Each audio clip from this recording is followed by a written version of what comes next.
Hello and welcome to this week's episode of Conversations on Conversations, where each week we explore a topic to help us have more powerful conversations with ourselves and others.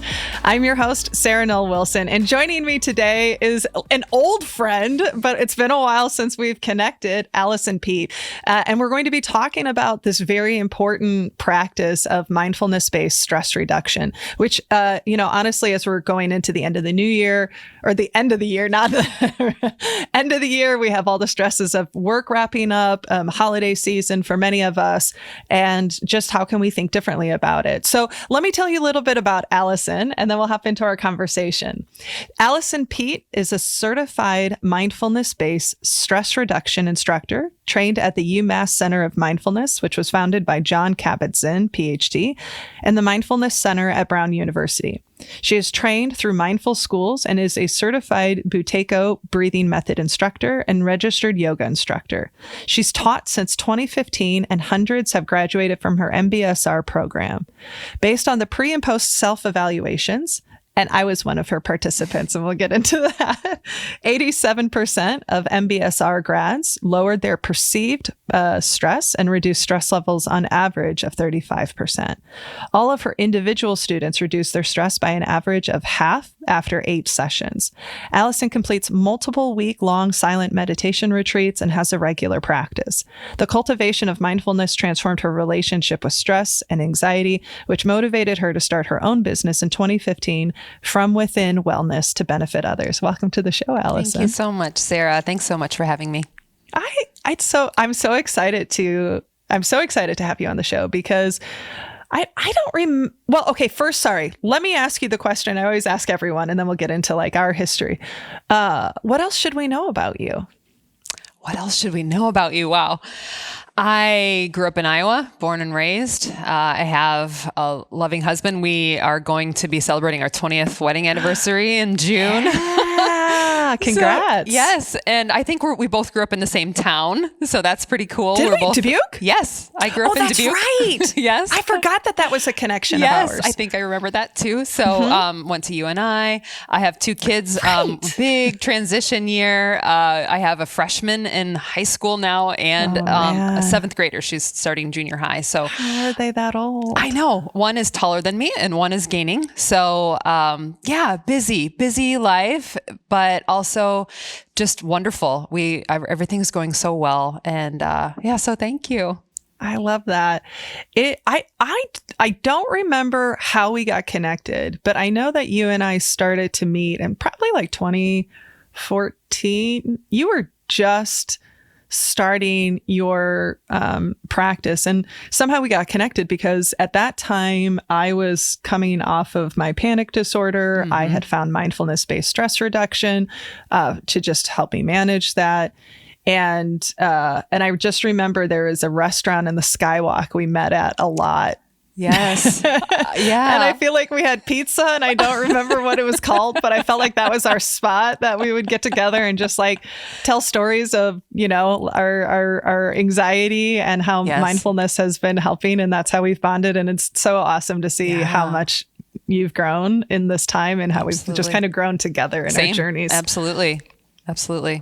So I know your story, but the people listening don't. So take us back to what set you on this journey. It was a whole lot of stress. So I've noticed that my students, both group and the individuals I work with, they don't come to a mindfulness practice because things are going really well in their life. Many people are under a lot of stress and anxiety and need to help themselves. So I was in that same boat. That's why I think I can connect so well with the people that I teach, is because I'm walking the path. I was there with them about 2013-ish. So my second kid was born in 2011 and I had very small children. I was working a crazy job. My husband was traveling. So my kids were toddlers and I was experiencing huge amounts of stress, which looking back turned into anxiety. I dealt with postpartum depression especially after my second child was born. And I think it was kind of a functional depression. I'm like, no, I'm too busy. I can't sit still. I can't face this right now. So my anxiety symptoms were pretty mild until they weren't. So I just kept living with them and coping with them in not so healthy ways, over exercising, having too many glasses of wine at the end of the night, things like that. And then not sleeping well. I was very reactive with my children. And that's not the thing that you want to do when they're toddlers. You know, they need a much more calm person to attune their nervous systems to. And I wasn't very attuning at the time, wasn't sleeping well. And I knew I needed to help myself, but I didn't know how. I didn't understand how to get off that proverbial treadmill that a lot of us tend to find ourselves on. So I had a good friend that was taking the Mindfulness Based Stress Reduction course. She worked at the University of Iowa, and at the time, the employees got to take it for free. So she was very impressed with the class. She said, you might want to look into this class called Mindfulness Based Stress Reduction.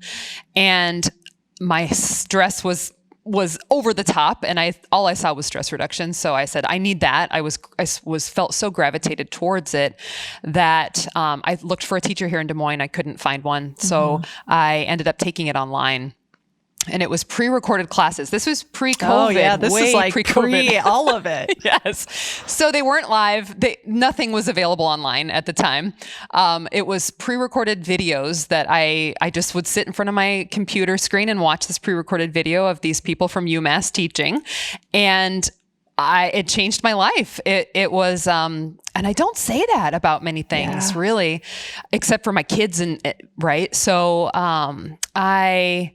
I was blown away at how not present I had been. And I was very impressed that I could be a part of my own healthcare, that this was something that I could do for myself, with and for myself. MBSR was the spark. I always have to say when telling this story, it wasn't just MBSR. It was also, I saw a therapist. I also decided to get on medication for about 6 months that helped me get out of that hole. I took a little step back from work a little bit for a while too, because I know I was just pushing myself way too hard. So it's an 8-week course. By about halfway through, and definitely by all the way through, I was sleeping better. I was way less reactive with my children, especially, that were very triggering. I kind of felt like there was a different way of living rather than what I was doing. And my physical anxiety symptoms were way down. So I have a deeply personal path to practicing this because it helped me. And I thought, you know what, if I'm such a fidgety type A person, if this can help me, how many other people could this help? So that's kind of the spark of a huge career shift, going from the corporate world to teaching mindfulness and starting my own business. So it's, I remember we walked kind of similar paths around that time. And I've talked on the show before a little bit about, my journey. Similar. 2013 was the year of losing my sense of, I don't know, everything, and developing panic disorder. And similarly, in addition to therapy, it was being introduced to mindfulness practices that helped me have a different relationship. So let's just start there. I mean, I know that it's a concept that's been around, but we shouldn't assume that everybody knows. So how do you like to describe or define, let's talk first mindfulness, and then let's talk about how does this practice look from a stress reduction perspective. And also just and why it works, right? Yeah. So let's just start with how you define it first. Yeah. So I define mindfulness as simply as I can. It's knowing what's on your mind in any given moment without kind of taking the bait. We can start to discover that we don't necessarily have to believe everything we think, and we can start to challenge those thoughts. And the essence of mindfulness is being in the present moment and knowing what's actually happening internally, right? Internally, body sensations in our minds, and also externally, what's happening in our external environment. And knowing how to navigate the present moment, even when that moment is unpleasant. Yeah. I think that is the huge part of mindfulness. Many people think that it's all about maybe escaping, really blissing out or being calm and relaxed all the time. And yeah, calm and relaxation is a goal or is a byproduct, but it's actually not the goal. The goal of a mindfulness practice is to be awake and alert to whatever is arising, the good, the bad, and the ugly. So we learn to respond more wisely to difficulty in our life rather than react out of habitual states, out of emotional states pretty blindly. So it's basically getting out of autopilot mode. Yeah. Yeah. And just like that non-judgmental awareness, the timing of this episode is going to be really lovely. What you don't know is the episode that's going to air before this conversation was, that we just recorded this morning, actually was talking to two psychologists who specialize in OCD and intrusive thinking and how, right, like just that, like sticky mind and all of that. And, there was something that, something you said that I wanted to dig into, because I remember when I was I remember before I got into my practice, and I don't know how this was similar or different than yours, but the idea that I had of like meditation was different than what mindfulness meditation was. Also, I think that this idea of it's about being able to control your thoughts. It's about being able to have no thoughts, and then people get frustrated and it's like, oh no, you can't shut that shit off. Like right. Exactly. Those thoughts are going to be there, baby. Like, yep. And also this idea of just like cultivating deep curiosity about yourself. What would you say to people? Well, the thing that was like a helpful metaphor for me was it's like if your brain is a shooken up snow globe, like mindfulness just helps the snow settle. The snow's still there. It just helps it settle. But how do you respond when you're working with, students or individuals who maybe are coming in with like, I want to get better at meditation. I want to get better at not having thoughts. How do you respond to them? Yeah, that's a great question. So I always start out with, we can't shut our brain down. We can't stop our thinking. And many people are like, whoa, I thought that's what meditation was all about, is stopping my mind or stopping the thoughts. And in reality, it's like trying to stop the waves of the ocean, right? Our minds are meant to wave. That's the thinking mind. It comes and goes. And we have little to no control over the thoughts that come into and out of our awareness. What we do have control over is our relationship to those thoughts. So that's what mindfulness helps us with, is, like you said, that big word is curiosity and non-judgment. We bring a curious, interested focus to these thoughts that are arising. And then we get to choose whether we turn towards them or turn away. And that's the beauty of this, is that we get to decide what thoughts we do want to dive deeper into and really proliferate. And then we also decide, we get to have that space, right? I think this in between stimulus and responses, that is the space by Viktor Frankl. We have that space of, do I need to necessarily give these thoughts my full attention? So our attention is kind of like our vision. Our attention, we have this really amazing focal point of attention in our central vision. And then everything else, the periphery, is kind of like, this isn't that important right now. So we do the same thing with our mindfulness practice. We have this really amazing, bright attention that we can be curious with and non-judgmental with. And then the rest of it, we can be like, it doesn't get as strong, right? The attention that we give that is not as strong, that tends to get weaker. Yeah. So we become more efficient in our thinking. We're more successful in that. Yeah.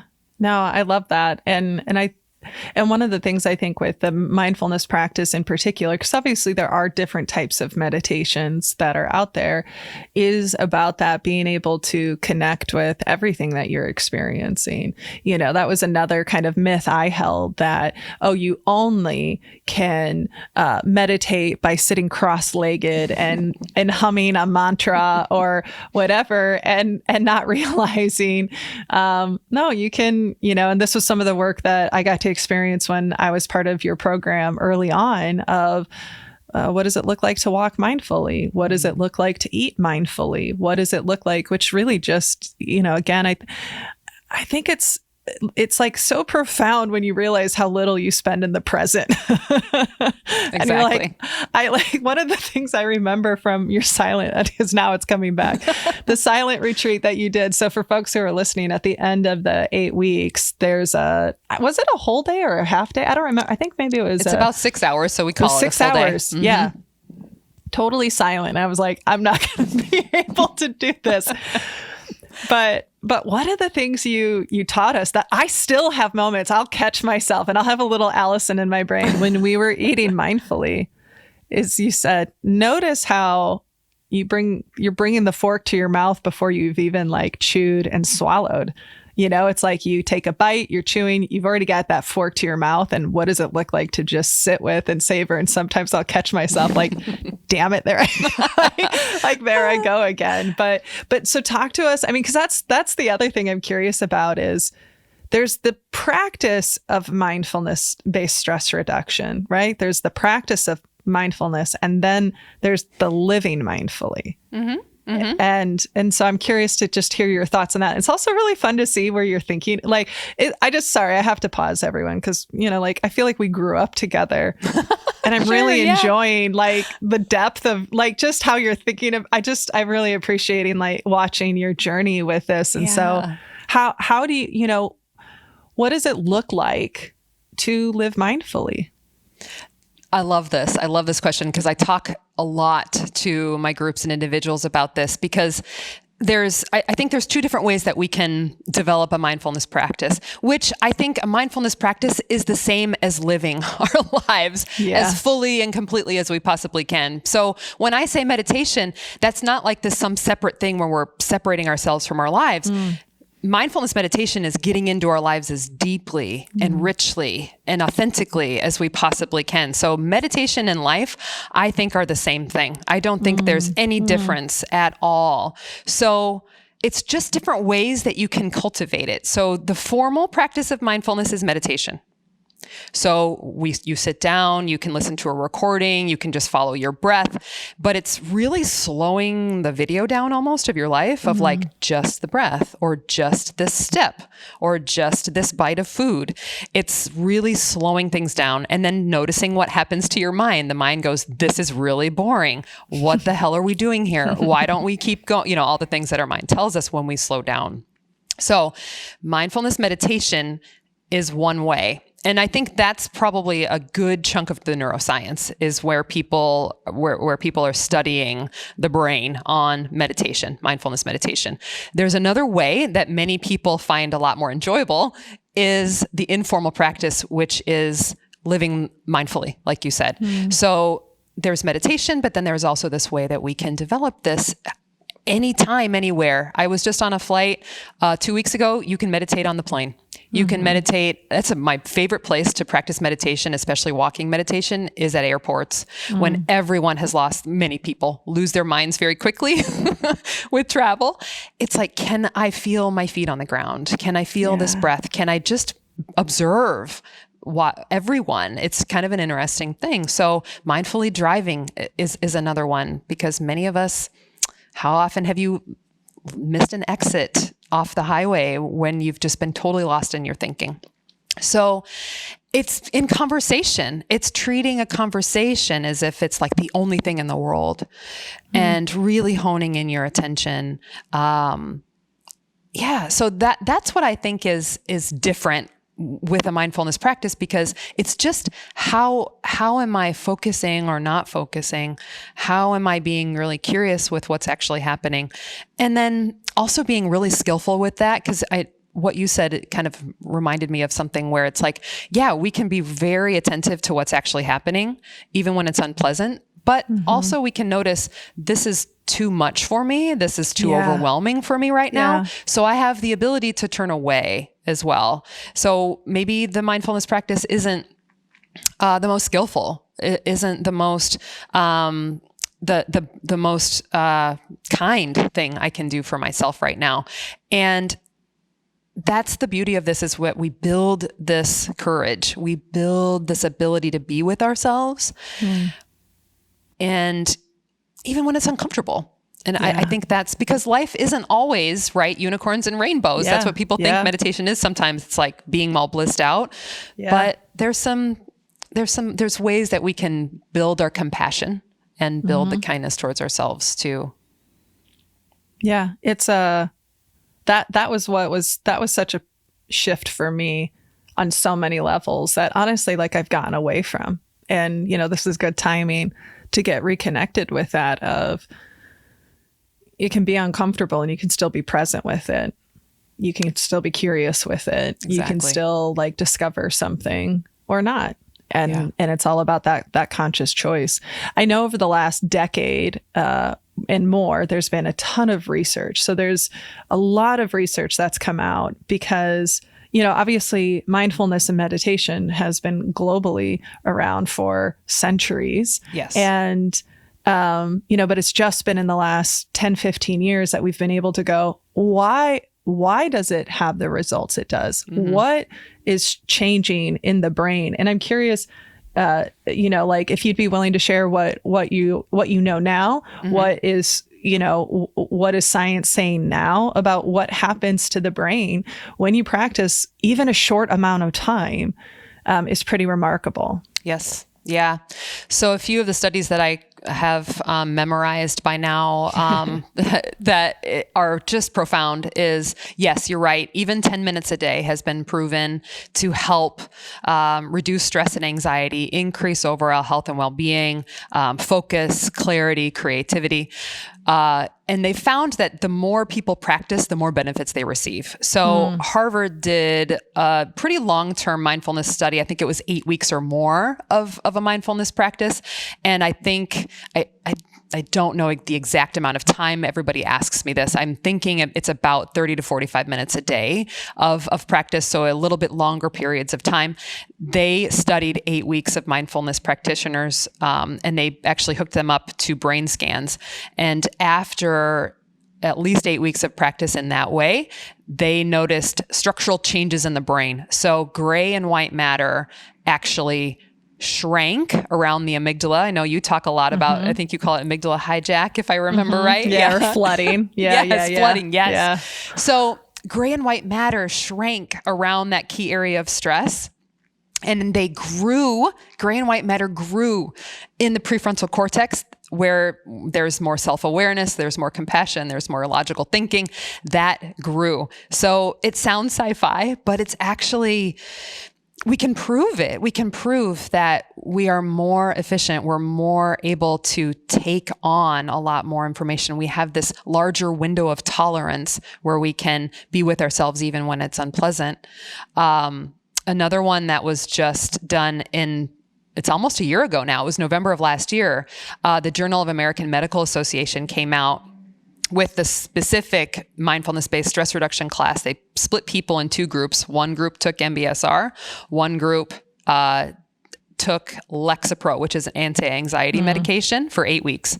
And they studied both groups. After that 8 weeks, both groups had a 20% reduction in anxiety symptoms.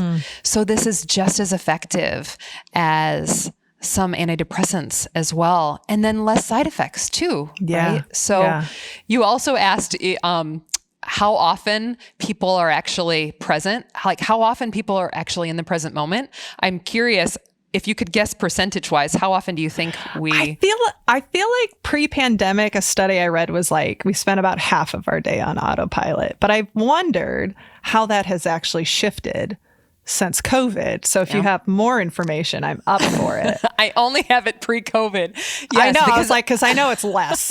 Like it's gotten worse. Yes, exactly. They should. It would be an amazing study to redo after all of this that we've been through. Because yes, I think it was another Harvard study, and this is quite a while ago, definitely before COVID. They used people's cell phones and they checked in with them and said, where is your mind and how happy are you? And 47% of the time, basically half, they figured out that people's minds weren't on what they were actually doing. And that lack of control was making them less happy. So you think about that. I've thought about that for a long time because that study was groundbreaking at the time when we actually figured out how often our minds do wander. When you think about it, in any given moment, there's about a 50% chance that we're not really here. Mm-hmm. And so our minds really get hijacked by all of that stress, mental content, and noise. And this is why I'm doing this, is when you think about it in this way, in any given moment, there's that half of a chance that we're not here. So we could end up missing out on half of our life in that way. So it's not just about stress reduction, in my opinion. I think it's about living fully in the present moment, because it's the only moment that we actually have. Yeah. It's, one of the things we were talking about before going on is just the accessibility of this. I think that you shared the example of on the airplane. It literally is something you can do everywhere. You can, informally practice mindfulness at the grocery store. You can informally practice it, when you are with your kids and tucking them in at night, when you're eating, when you're using the restroom, even brushing your teeth, right? What does it look like to mindfully do that? What advice would you have for someone just starting on their journey, or if they're listening to this and curious about, maybe that would be valuable for me, or maybe I want to show up more present in my life. Mm-hmm. Where would you have somebody start? Yeah, I would probably start with an app, right? So I started with Insight Timer. Do you have that one still? I used to, yeah. So it's free, and they have thousands and thousands of guided meditations. They have a timer on there that you can any amount of time, and start with a minute. Just start there. That I think that it's just starting small and starting very gently is probably the best. You can even practice going for a mindful walk. A lot of us go for walks anyway. What would it be like to not have music in your earbuds or a podcast? This time of year, we've had beautiful weather. So maybe getting out into nature, being in nature is really healing. So using your senses, I think that's a really wonderful way to start. Is we typically lose touch with our senses, and when we're up in our thinking mind all the time and lost in that, like a trance.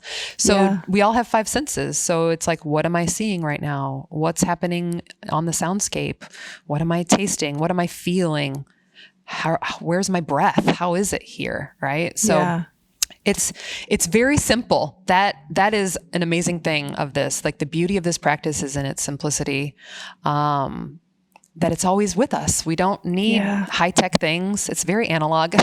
Right? We don't need special clothing or it's just this amazing ability, because we already have it. That's the cool thing, is many people think, I need to be mindful. I need to grab something that I don't have already. And in reality, that's the cool thing, is people find that they already have it. This is more of an uncovering or a discovering, because this is innately human. We already have it. It's very easy to lose touch with awareness itself. Oh, 100%. I mean, you get, it's for me, I can tell that I've lost my practice a little bit, just if things are really busy or overwhelming, or, my husband and I, we just were at a friend's wedding out in California, and we were fortunate to stay at this just beautiful place near the ocean. And there was something about a different location that was like, oh, right. This is okay. My senses were like, I see you. Yes. Like, we're still here, Sarah. You've just forgotten about us. Yes. Well, and I love that you recommend that. I love that idea of like, start gently, and also perhaps with some assistance. I know my journey, I wouldn't have known how to sit. I wouldn't have known how different types of meditations, right? There are so many different ones that I learned and then reinforced with the work with you. And, I'm thinking about, my mom, she deals with some chronic knee issues right now until she gets her knee replaced. And she was really struggling sleeping at night. Oh, yeah. And I just was like, I want to download the Headspace app for you. And they've got some nighttime ones, and they have some good ones of navigating pain. Right.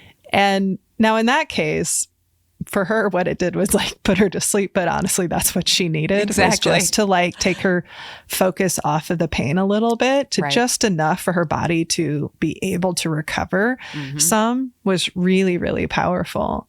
How, in today's current world, how are you working with clients? Like, what does it look like to work with you in your practice now? I work both in groups and individually. So I'm sitting in my office right now in the East Village. So I work one-on-ones on Fridays here in my office in the East Village in person. And then I also teach Mindfulness Based Stress Reduction throughout the year in groups in person as well. Typically we meet kind of central Des Moines, basically. Yeah.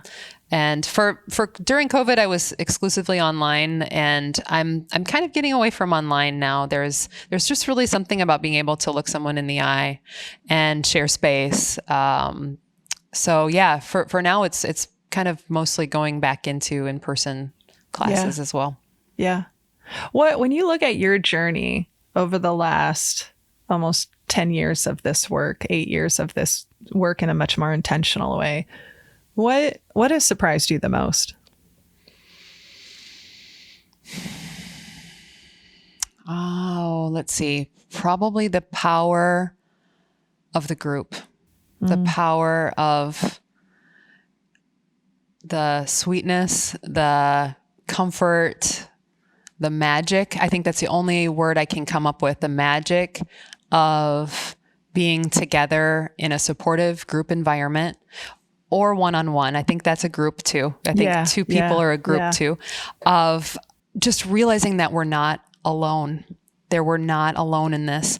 I've heard that over and over again, both with MBSR teachers that I've been in contact with, and also people that take my class. They are shocked at the power and the transformation of practicing mindfulness in a group of strangers. That probably, the more I talk about this, that's probably the surprising for me, is that class one, everyone is super uncomfortable.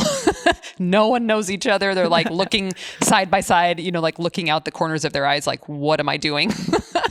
And then by the time we're done after 8 weeks, they are talking and laughing, and they know each other's kids by name, and they actually meet up after. I've had many groups continue to practice together or to just meet up for coffee, and people are starving for that post-COVID, starving for connection. So, and I think it's just creating the space, and me being more vulnerable too, to be like, hey, I have this too. This is what we're going to do. And creating the container for people to learn something different about themselves. Yeah. We observe that, I feel like, every day in our work is just that desire for connection. And there is something, what I really loved about experiencing the group work that I did with you is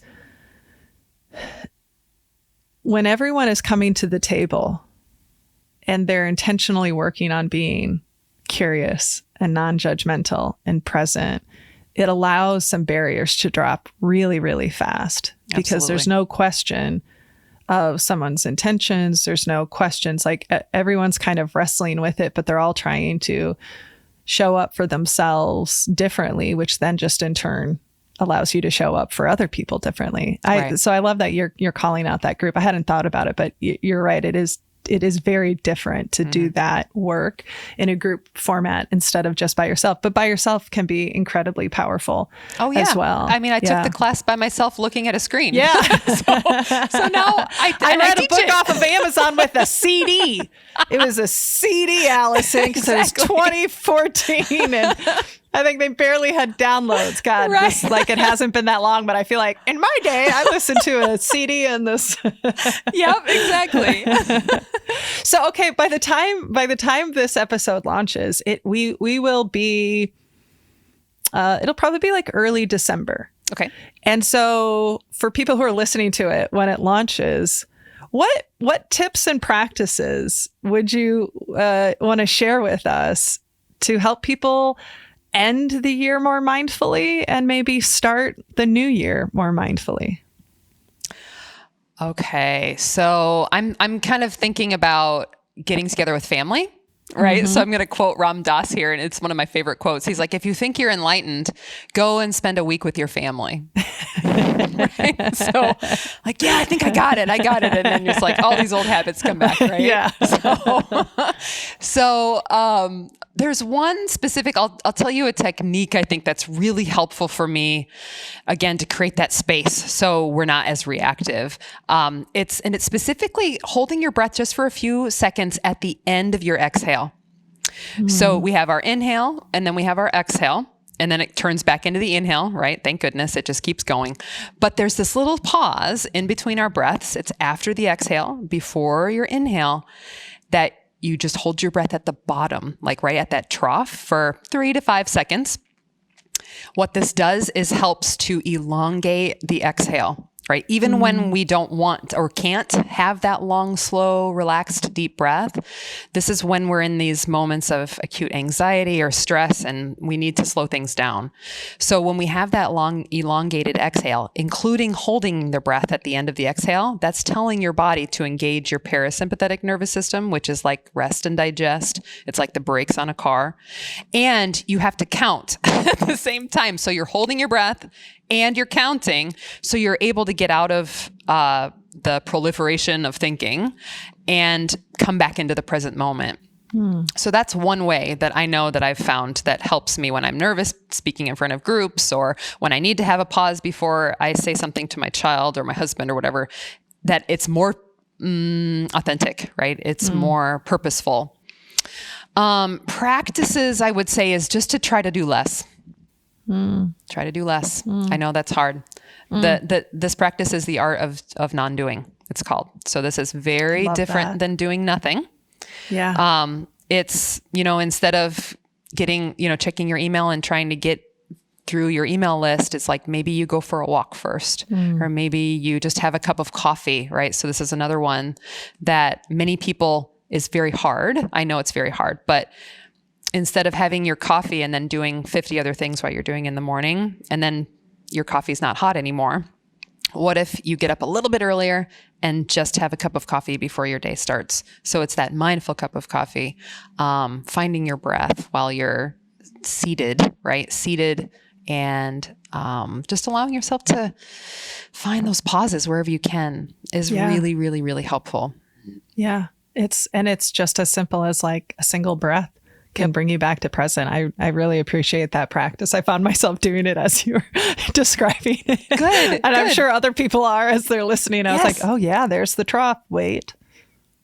Okay, now we can breathe in. Exactly. And that's such a gift. I love it. Yes. Well, Allison, I'm so proud of everything that you are doing, you have done. I'm so glad we were able to make this conversation happen. And since it's the first time you've been on the show and we have a little bit of time, I want to ask you the question that we typically ask most people when we have a little bit of a space. Allison, in the spirit of the show being about conversations, what's a conversation you've had with yourself or with someone else that was transformative? I would have to say I've had many over the last about year through the Richard Deming Cancer Center. So Dr. Dick Deming invited me to offer one-on-one mindfulness for stress reduction for his patients through his integrative medicine program there, which is completely free for his patients. It's wonderful. It's such a wonderful opportunity, and it's such an honor to be working with him. He is an amazing human being. What I've noticed sitting with these people that are facing insurmountable odds, or just a kind of a shift in what they thought about their life was, that has been a way to, again, connect with each other as human beings, especially when they're suffering. And in a way that's helped me grow, because that is not comfortable for me. It's not comfortable to sit with someone and they're suffering like that. So that has been a huge learning and life experience for me, to sit with people that have faced a diagnosis such as cancer, to be like, am I living the way I want to be living? every single person that I've sat with has said, this has really shifted the way I talk to myself. It's shifted the way I'm with my family and my friends. And it's that has been a transformational shift for me over the last about a year and a half that I've been working with them. Just how thankful I am to have my health. So, and it reminds me to remember to live with as much awareness and curiosity and kindness as possible. I love that. I adore you. Yeah. Allison, for people who are listening, who want to connect with you, who want to learn more about the work that you do, or just to get resources, how can people reach out to you? Thank you. Yes. So my website is called From Within Wellness. So if you just go to fromwithinwellness.com, my MBSR page is on there, Mindfulness Based Stress Reduction. There's actually one that will be coming up, a new class that'll start in January. So that'll be good timing for your people that listen. And I offer that a few times a year. I also offer one-on-ones, and I'll be offering some, hopefully, a couple half-day retreats coming up in 2024. And there will be a pop-up. If you go to my website, there's a pop-up for free meditations of mine as well. So there's 3 free guided meditations if people are interested in kind of just understanding what this is. So that could be that's really helpful, because actually most of our audience is outside of Iowa. Very global audience. And so that's a really great resource for them to be able to utilize as well. And then potentially to find practitioners in their area if they're wanting to find somebody in person to work with. But lots of online options and apps and things like that to get started. Allison, thank you so much for coming on the show. Thank you for having me, Sarah. I appreciate it. Our guest this week has been Allison Peet. And one of the things I'm holding on to is just that really simple practice of pausing and holding your breath a bit when you're at the end of an exhale. I know that I've been moving fast lately. I know my mind has been really busy, and I can tell when I'm getting disconnected from being in the present moment. So that's a gift I'm going to take with me and really practice that. And I want to hear from you. What resonated for you? What came up for you? Maybe how have you used mindfulness in your world?